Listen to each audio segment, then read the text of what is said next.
Okay, Catherine Paquet from Canada says, hello from Canada. My sister and I are planning to go to New Zealand in the next years.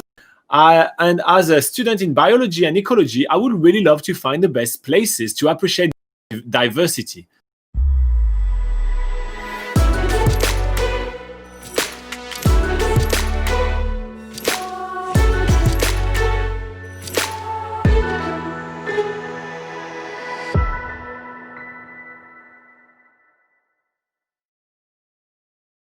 Nice. So Wow. New Zealand has amazing biodiversity, right? Just walking through a forest, you'll be impressed by all the fauna and flora.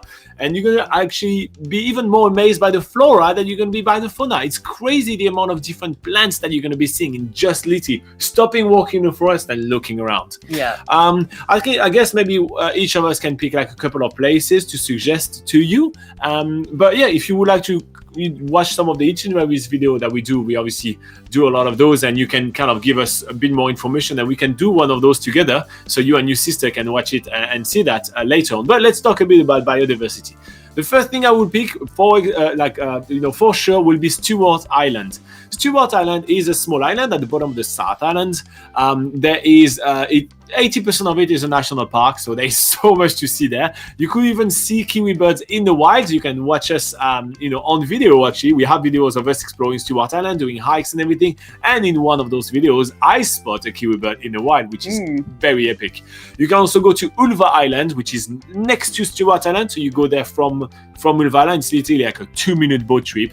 And in that little island, it's a sanctuary. There's no pests, and you get so many different birds and wildlife. It's fascinating. I absolutely love that. And if you're into biodiversity and seeing how an ecosystem kind of work and thrive on itself, you're gonna love Ulva Island. Yeah. Go, pick something else. Yeah, so another place I would pick is the Otago Peninsula near Dunedin.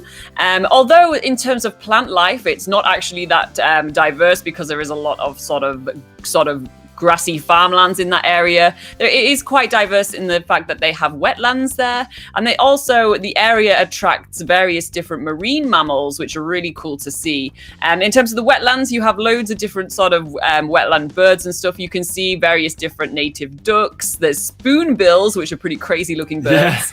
And yeah, there's all sorts of different things that you can see just sort of in the wetland areas of the Otago Peninsula. But also on the peninsula, you can see some of the largest seabirds in the world, which are the royal albatross. There's like a royal albatross colony there. There's penguin colonies there, so you can go on sort of tours to watch the little blue penguins come back into the shore every evening. There's also New Zealand fur seals there. You can go on tours to see yellow-eyed penguins, which are some of the rarest types of penguins in the world, coming back onto the beaches and stuff. So in terms of sort of marine wildlife, that's a really good place to see it, but while being still on land.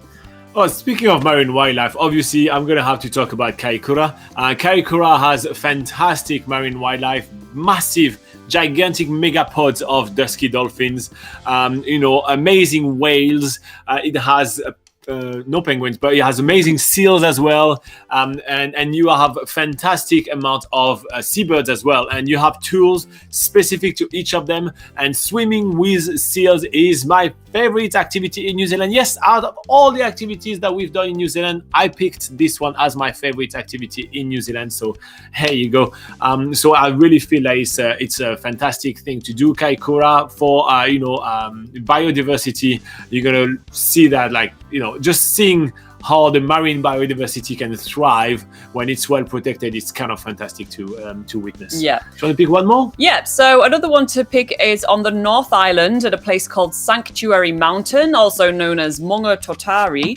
And this is basically a sort of huge mountain which is protected by a predator-proof fence, which means that none of the sort of introduced species of New Zealand can sort of get through and, threaten the native birds and reptiles and stuff that are in the sanctuary. And over here you can see loads of different types of quite rare birds. They have takahe, which is sort of a large blue flightless bird. They have kokako, which are very fast birds, which are really hard to find, really hard to see, but they're sort of grey with like these blue pieces on the side of their beaks. There's kiwi birds there. There's tuatara, which are some of the they're said to be like the ancestors of the dinosaurs. They're really ancient reptiles. They have a third eye, which is pretty cool. It's a parietal eye, so it's not really an eye, but it's just very interesting. Very interesting. It just sounds better to say they have a third eye. But yeah, so this is a really cool place to not only just see, obviously, native forests, but also get to see a real variety of wildlife that the sort of conservation team there are sort of working to protect. And it's going to these sort of wildlife sanctuaries or like native bird sanctuaries, which there's quite a lot of in New Zealand. That's probably like the best places to go to actually learn about the biodiversity in New Zealand, because there's a lot of information and sort of information panels and stuff along the way to tell you more about it. So there is a couple of honorable mentions. We're going to talk about Tiri Matangi Island, which is off the shore of Auckland, Motuara Island, which is off the shore of Picton, and also Zealandia, which is just, it's not an island, but it's a sanctuary in Wellington. There is also beautiful Kapiti Island, which is off the shore of, well, the Kapiti coast. Yeah.